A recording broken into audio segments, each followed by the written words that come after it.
Señal directa.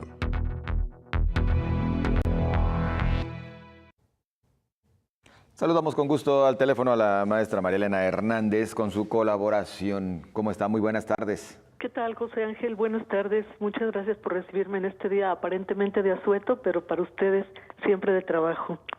Así es. Pues mira, hoy quisiera plantear a la audiencia un tema simplemente de reflexión, porque creo que estamos entrando al típico tiempo de silencio para los medios de comunicación en periodo electoral. Como cada ciclo electoral en México, particularmente el que incluye elecciones presidenciales, los medios de comunicación tan dependientes de la publicidad oficial empiezan a bajarle de volumen a notas periodísticas sobre temas delicados, moderan el tono o toman partido o simplemente dejan pasar.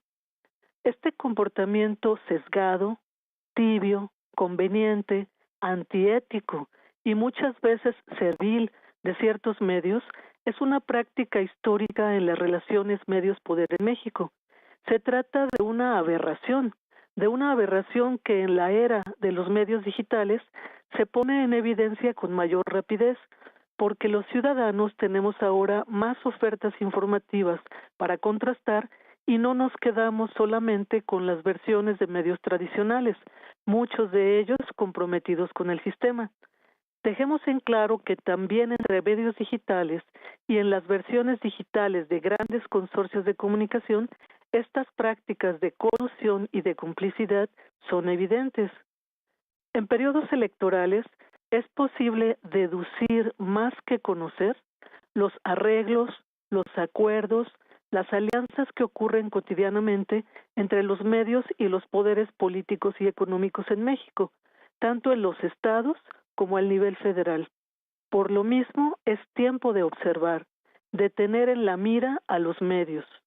Para los periodistas imparciales es un momento difícil, porque no siempre serán ellos quienes decidirán el tono de su voz, los detalles de sus notas, la precisión de sus informaciones. Para muchos reporteros es tiempo de silencio, o de tibieza, o de campañas periodísticas orquestadas, bajo pedido. En periodos electorales, el poder político y los medios miden fuerzas, son un binomio interdependiente, simbiótico, se necesitan mutuamente. El poder de los medios de comunicación en las contiendas electorales radica en administrar el espacio, la forma, el tono para presentar los hechos, para decidir a quiénes darles foro y a quiénes no, para visibilizar o invisibilizar a los candidatos, sus problemas, sus propuestas, cubrir, no cubrir y cómo cubrir las actividades de los candidatos, los debates relacionados con los partidos y los escándalos que se generan en la dinámica política.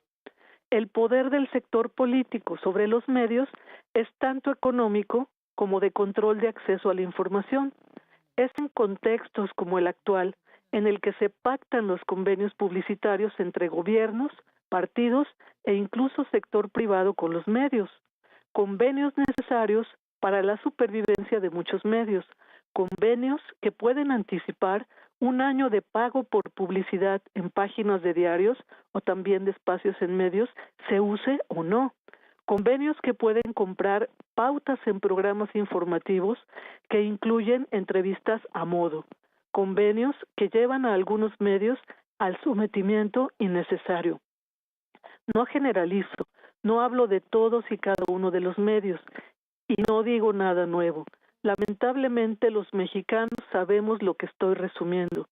Muchos reporteros quedan en medio de este juego perverso, pues ellos no tienen opción. Hacen su trabajo apegados a la ética periodística, a sus principios, a su propósito de informar a los ciudadanos de manera imparcial, y es por órdenes superiores que sus notas son rasuradas, matizadas o anuladas. Otros trabajadores de la información cooperan, se adaptan y también hacen arreglos económicos con el poder.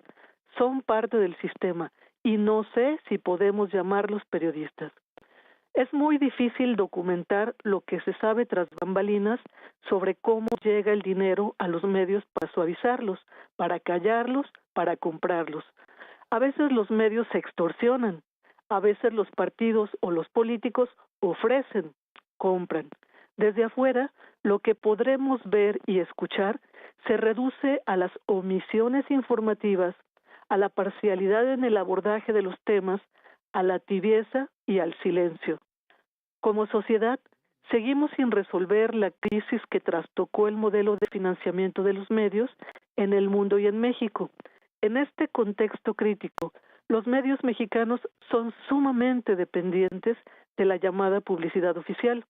Y digo llamada porque la publicidad oficial no tendría por qué ser algo negativo si fuera información orientadora y educativa sobre programas del sector oficial para los ciudadanos.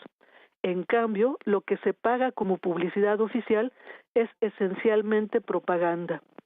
Medios que en otros periodos electorales fueron castigados sin publicidad oficial por el partido que en su momento llegó al poder, se cuidan ahora de no repetir errores, de no irritar a los contendientes con mayor potencial para ganar, porque una vez decidida la elección, haberse portado bien, por supuesto en comillas, portado bien con los candidatos, podría ser garantía para recuperar la gracia del apoyo publicitario.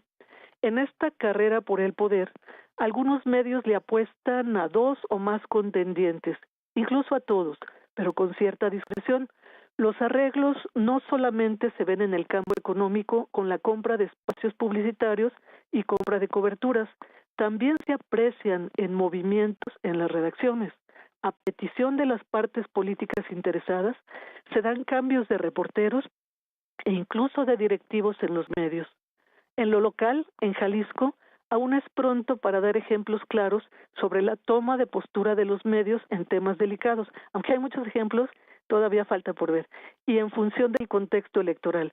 Pero podemos arriesgar que si se revisan las coberturas de los casos de la desaparición forzada y posterior localización del joven estudiante Marco Antonio Sánchez y el seguimiento de la caravana por la dignidad de Chihuahua encabezada por Javier Corral, encontraremos ya comportamientos contradictorios en algunos medios que dieron cobertura tendenciosa, que buscaron ser complacientes con el poder y que quedaron en evidencia tras el desenlace de ambos casos. Al nivel de medios nacionales, los casos de Marco Antonio y de la caravana por la dignidad de Chihuahua serán emblemáticos en términos informativos de la colusión y la desvergüenza de medios poderosos. Grupo Imagen, particularmente Ciro Gómez Leiva, puede servir de ejemplo para un análisis futuro. Concluyo el comentario con una invitación a los ciudadanos a observar cómo cubren los medios las campañas electorales por iniciar, a no quedarse con una versión de los hechos y a buscar información en fuentes confiables, no solo en redes sociales, antes de tomar su decisión de voto. Hasta aquí el comentario, Miguel Ángel. Y como siempre, muy interesante, maestra María Elena Hernández. Muchísimas gracias y seguimos en contacto. Hasta pronto, muchas gracias. Muy amable. Bueno, el proceder desde los medios de comunicación, periodo de silencio.